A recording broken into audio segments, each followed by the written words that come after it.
목동 주상복합아파트 화재가 발생한 지 일주일이 지나고 있습니다. 다행히 주거 공간에는 직접적인 피해가 없었지만 삶의 터전을 잃은 상인들은 생계가 막막한데요. 영업을 언제 재개할 수 있을지 알 수가 없어 불안한 마음에 하루하루를 보내고 있습니다. 김호 기자의 보도입니다. 목동 주상복합 화재 당시 폭발 장면입니다.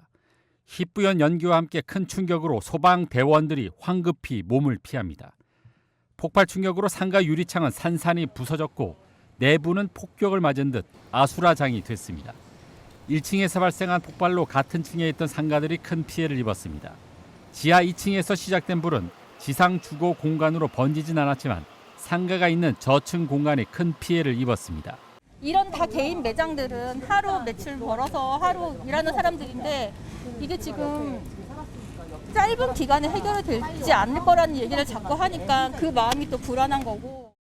화재가 발생한 주상복합 아파트에는 학원과 식당 등 모두 42개 상가가 있습니다. 이 가운데 지하 1층 상가 3곳은 전소가 된 것으로 알려졌고 지상 1층 8곳의 상가도 큰 피해를 입은 것으로 전해졌습니다.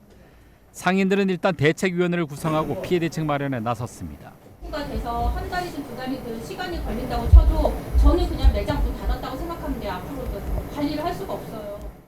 어디서부터 무엇을 해야 할지 막막할 따름입니다. 도움을 받고 싶지만 어디에 하소연해야 할지, 보상은 어떻게 받아야 하는지 막연하기만 합니다. 상인들은 영업 재개를 위한 시설 복구에 상당한 시간이 소요될 것으로 예상돼 생계에 대한 두려움으로 불안한 하루하루를 보내고 있습니다. 심각한 상황인데 제가 구청이나 이런 데서 통보 받은 것도 없고 전달 받은 것도 없고 무조건 통제만 하고 하지 말아라. 지금 경기도 어렵고 다 굉장히 어려운 시기잖아요. 빨리 복구를 해야 되는데 복구에 대한 지원이 한 개도 없습니다. 지금 현재. 양천구는 피해 상인들을 위해 직간접적인 지원 대책을 마련하고 있습니다.